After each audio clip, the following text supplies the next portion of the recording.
स्वागत है स्टूडेंट्स। यहाँ पे क्वेश्चन है कि ए sphere can not role without applying external force on.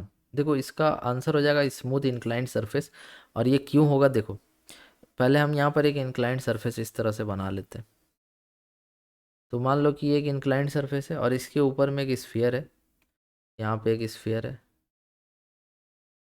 ठीक है। तो बोल रहा है क्वेश्चन में कि sphere can not role without applying an external force on. अब यहाँ पर जैसे हम अगर बात करें तो ये एक स्मूथ इंक्लाइंड सरफेस है। क्या ये स्मूथ इंक्लाइंड सरफेस? अब ध्यान से समझना बात को कि अगर ये स्मूथ इंक्लाइंड सरफेस है तो ये स्फीयर इस पे रखा हुआ है, तो इस पे कौन कौन सा फोर्स जो है एक्ट करने वाला है। तो देखो एक फोर्स तो इसका वेट हो जाएगा जो डाउनवर्ड लगेगा, इसके सेंटर से डाउनवर्ड की तरफ लगेगा एक फोर्स mg। और इस mg का दो कंपोनेंट्स हो जाएगा, एक mg साइन थीटा और एक mg कॉस थीटा।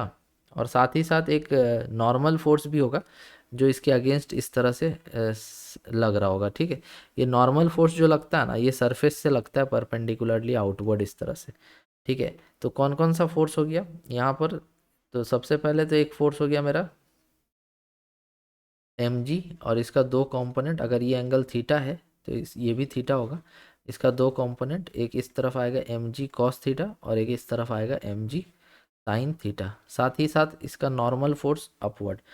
तो जितना भी फोर्स यहाँ पे लग रहा है ये सारा का सारा फोर्स सेंटर ऑफ मास पे एक्ट कर रहा है। किस पे एक्ट कर रहा है? सेंटर ऑफ मास पे एक्ट कर रहा है। तो अगर सारा फोर्स, जैसे नॉर्मल भी सेंटर ऑफ मास से पास हो रहा है, mg भी सेंटर ऑफ मास से पास हो रहा है, mg का कंपोनेंट तो सेंटर ऑफ मास से पास हो गई। तो अगर इस स्फीयर पे सारा का सारा फोर्स जो लग रहा है यहाँ पर, वो अगर सेंटर ऑफ मास पे लग रहा है तो क्या कोई भी फोर्स इसको टॉर्क दे पाएगा अबाउट सेंटर ऑफ मास?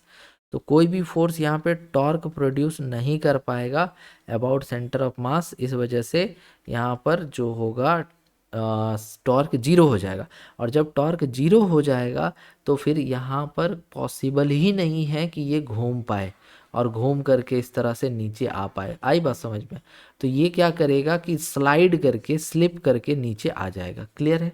क्योंकि ये स्मूथ है। लेकिन अगर यहाँ पर एक रफ सरफेस होता तो फ्रिक्शन लगता, और वो जो फ्रिक्शन लगता वो किस तरफ लगता?